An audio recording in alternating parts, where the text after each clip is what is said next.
Hello everyone, and welcome to the second Rex Rant. It's been a long time since I've done one of these, but with the new DC movie coming out, Justice League, I feel like ranting about Suicide Squad is now or never. Now, this isn't going to be another angry rant, but more of a sad one. I see there's some good in here, like Darth Vader or Uncle Tyranno. Oh, wait, does no one else know about that? Seriously? Land Before Time 7? It's awesome. I see the good, but those glimmers of hope are shadowed by problem after problem. And the sad thing is, it wasn't supposed to be this way. Director David Ayer and the studio had conflicting ideas on what the final result should be, and it's rumored that the release of the critical and box office hit Deadpool influenced Warner Bros. To take several reshoots and last-minute changes for a lighter and more comedic tone.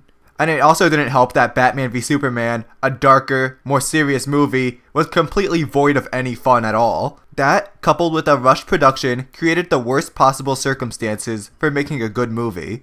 What could have been a great movie turned into a total mess, and that's why this is so sad. Like I said in the Rogue One video, I think it's important to separate the product itself from the creation of said product, but when so many of the problems seem to stem from production drama, it's something that needs to be addressed.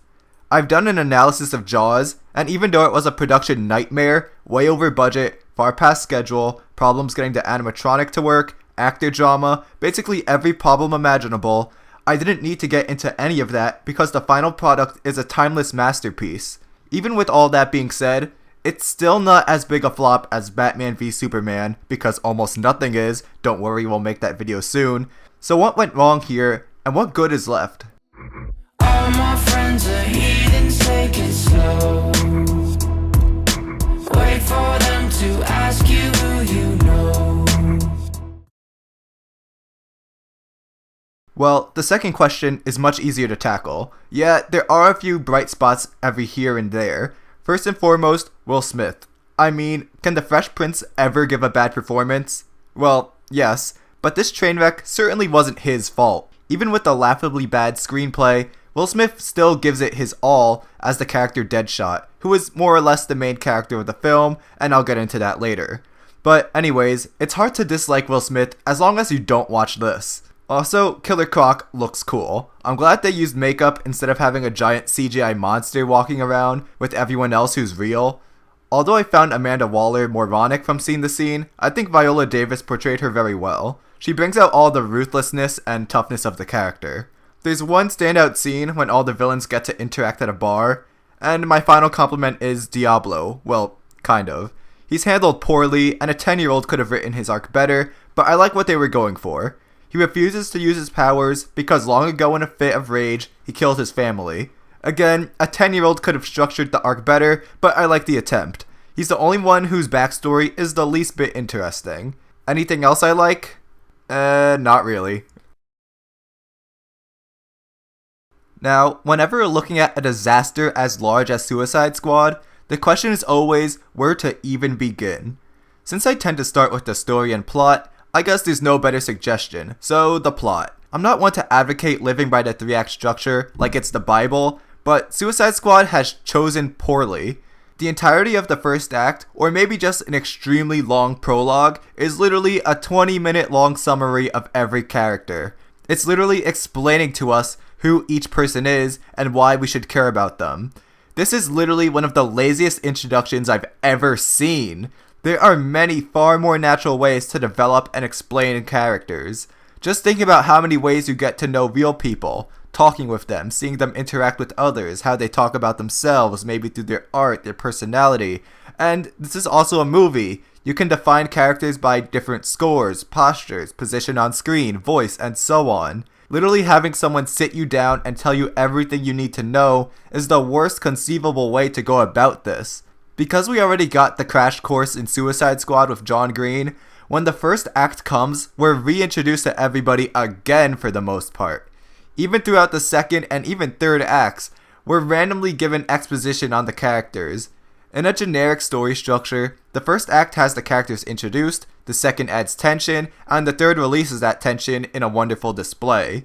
Again, this structure doesn't have to be law, but what Suicide Squad does is so jarring, inserting and explaining characters at random points in the movie. Take Katana. She's introduced at the end of the real first act, and then as the third act gets underway, another character, Rick Flag, pulls a Waller and mansplains to us what we ought to know about her. It's absolutely ridiculous. The same goes with Harley's flashbacks of her origins with the Joker. They're just randomly inserted jarringly. These are all just complaints about the story structure. The actual story itself is so dumb and generic. The basic summary is that the Enchantress and her brother take over Midway City and shoot a giant world-destroying laser into the sky because people stopped worshipping them and worship machines. Wow, so not only did it have to be stupid, but they also had to take a shot at the already overly criticized people who grew up in the information era that constantly hear from old people how they always need to disconnect. But anyways, Amanda Waller assembles a team of supervillains to take out the threat. Question: Waller already knows about all the superheroes that Wonder Woman plays as trailers for in Dawn of Justice. Why was her first idea to team up criminals instead of teaming up the heroes? Are they just easier to control? Cause that's all I can think of. The villains are bland, and the whole world-destroying laser has been done 1,000 times before. It's literally the most boring scenario that anyone could come up with for a team of supervillains to fight. So the story itself and the structure are just so awful. It's clearly the product of too many hands on the wheel trying to veer the film in different directions. Okay, get your popcorn ready. This is gonna take a while. Each and every character is horribly done. Thankfully, Will Smith was able to pull me through this monstrosity, but if it weren't for him, I probably would have left the theater. Will Smith's character Deadshot has a daughter that wants him to be a good person. So he goes on this trip with the hopes that he can make his daughter proud and be allowed to see her again. We've seen this kind of thing a million times, a guy who wants to see his children again. I didn't choose to be this.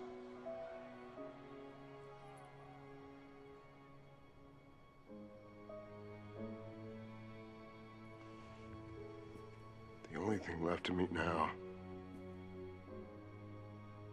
is my daughter.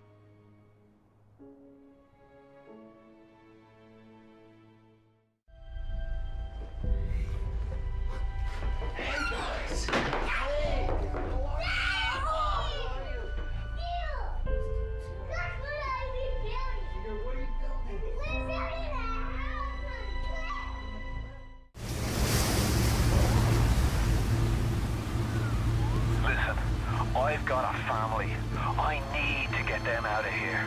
But the splicers have cut me off from them. If you can reach them in Neptune's bounty, then maybe, just maybe. I know you must feel like the unluckiest man in the world right now. But you're the only hope I'll ever see my wife and child again. Go to Neptune's bounty. Find my family, please. And just for the record, it was done much better each of these times. This would be good if it wasn't done so cheesily. Like when he's about to shoot Enchantress, and she just shows him his daughter just standing there and taking up the whole screen. And the same thing with Batman earlier. It comes across as so cheesy. Maybe it could have been like Inception, where we don't see the children until the end. That would put us in Floyd's shoes, cause he never gets to see his daughter since he's been locked up.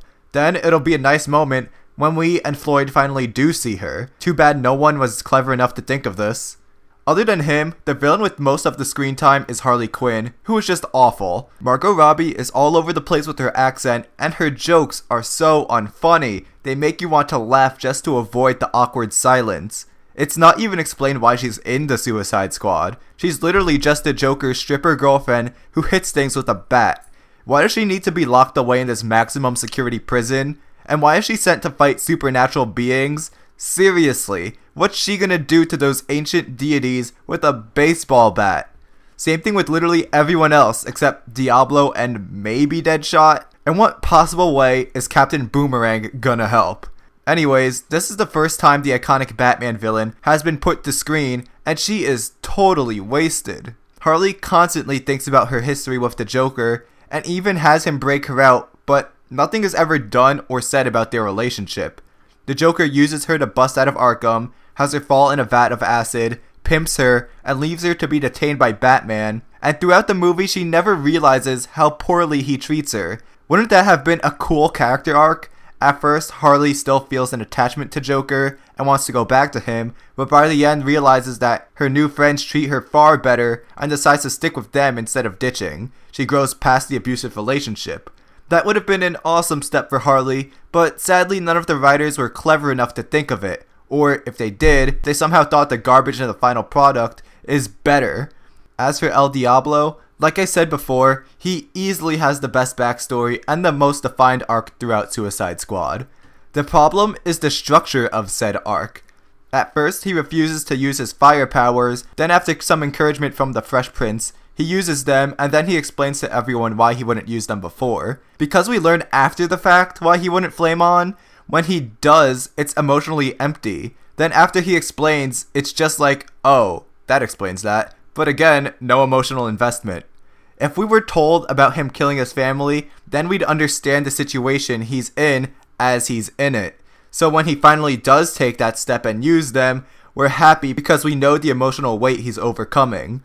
So yeah, they botched that one pretty hard. Rick Flag is the Spec Ops guy, the only one who's not a criminal. He was dating the Enchantress, June Moon, when she turned evil, so really this should have been his movie instead of Will Smith's. They should have had it more as an outsider looking in at all these crazy people he's forced to work with to save his girlfriend. That would have been really funny and interesting, but no, we're stuck with Harley's cringy jokes. And you'd think that since he was the most attached to the Enchantress, that he'd be the one to take her down, but nope, it's that kid from Bel Air. In West Philadelphia, born and raised on the playground is where I spend most of my days. Chilling out, maxing, relaxing, all cool and all shooting some b-ball outside of the school. When a couple of guys who were up to no good started making trouble in my neighborhood. Anyways, Flag crushes her heart, but it's more as an after the fact thing. The climactic battle was already over by then. Everyone else is forgettable. We're literally told why we should care about Katana. Killer Croc doesn't do anything, which is referenced in the fantastic Lego Batman movie.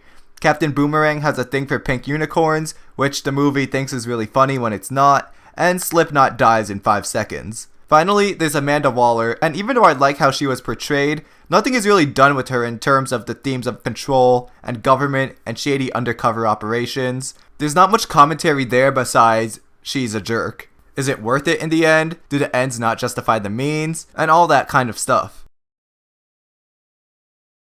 Do I really have to talk about Incubus and the Enchantress? Really? You've seen them before. Evil beings that want to destroy the world with a giant laser. They're just so boring. Literally, the main antagonist is just a belly dancer who occasionally sends people on acid trips. Do I really care? No. Did anyone hyped for this movie really care? No. Everyone wanted to see Jared Leto's Joker, who is the worst incarnation I've ever seen of the character. Forget comparing him to the legendary Heath Ledger and Mark Hamill, when he's not even close to Jack Nicholson or Cesar Romero. He's so uninteresting to watch, and it comes across as more irritating than anything else. Maybe it wasn't Leto's fault. Nobody with this script and that look would have pulled this off. I could forgive the ugly haircut, but the tattoos, and especially the grills, he's hideous. And not even in an interesting way, he's just ugly to look at. And the amount of screen time he got, I've been talking about him longer than he's in the actual movie. I heard many of his scenes were cut, so if anyone in particular was hurt by the last minute changes, it has to be him.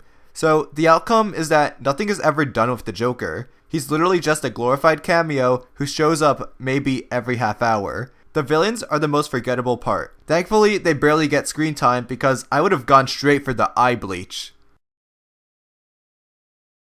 One of the few things that are actually praised about Suicide Squad is the soundtrack, and I have no idea why. Literally, Suicide Squad's soundtrack is just a collection of pop hits thrown in without any rhyme or reason other than the fact that they're popular and oh, the teens are gonna like it because they know this song.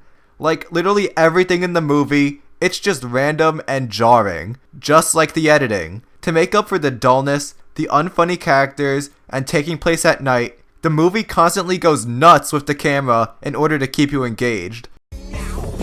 Before she ran off and joined the circus, she was known as Dr. Harleen Quinzel. What are you gonna do? You gonna kill me, Mr. J? What? Oh, I'm not gonna kill you. It's so jumpy and bouncy that I wouldn't be surprised if it gave anybody motion sickness. And the fonts and style of the movie always tries to jump out at you with bright and flashy colors, especially in the literal character summary that looks like a Wikipedia page. Let's look at one of the best comic book films of all time, Spider-Man 2. One I already did a video on, so link in the description. The transitions and cinematography worked in the movie's favor. It added something. It flowed seamlessly with the rest of the film.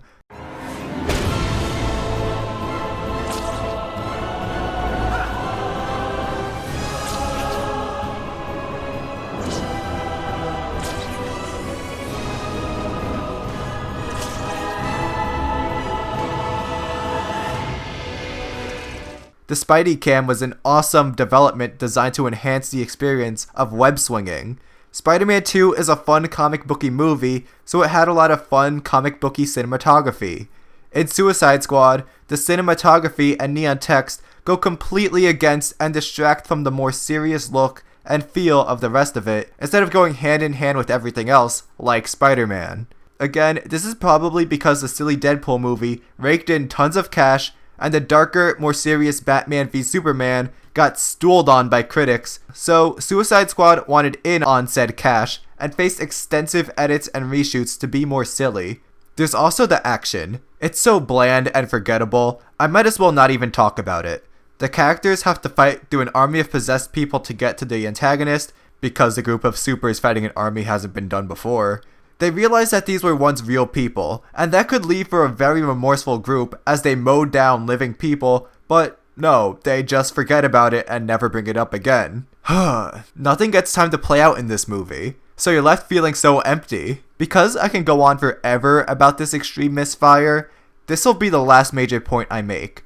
The dialogue is horrendous. Not even all the humor that lands about as well as the missing Malaysia flight, but just random lines from scene to scene fall completely flat. It's embarrassing. I'm embarrassed for Suicide Squad. Like when Will Smith says, Lady, you are evil. And like when Margot Robbie says, The hell's wrong with you people? We're bad guys. It's what we do. oh, the cringe. Okay, so I've covered a lot here. I'm sure that there are 1,000 more points that can be made about this movie, but who really has all the time to sit down and write them all? I would love to see what the original intentions for Suicide Squad were, with the Joker playing a more vital role and less jarring editing, but that's never gonna happen, so all we're left with is this total mess. It's two different ideas fighting with each other on screen, a Guardians of the Galaxy knockoff and David Ayer's probably more serious original version. It's sad. So many people were excited for it. I don't see how, considering the DCEU's track record, but they were. And this is what they got. A jumbled mess. All the characters are awful. The soundtrack is random. The editing is jarring. The story is stupid. The villains are forgettable. Seriously, why don't we just hire 10-year-olds to write these movies? Because they would do a far better job than the writers of this garbage fire. Remember, if you enjoyed this video, to please leave a like and subscribe. See you next week.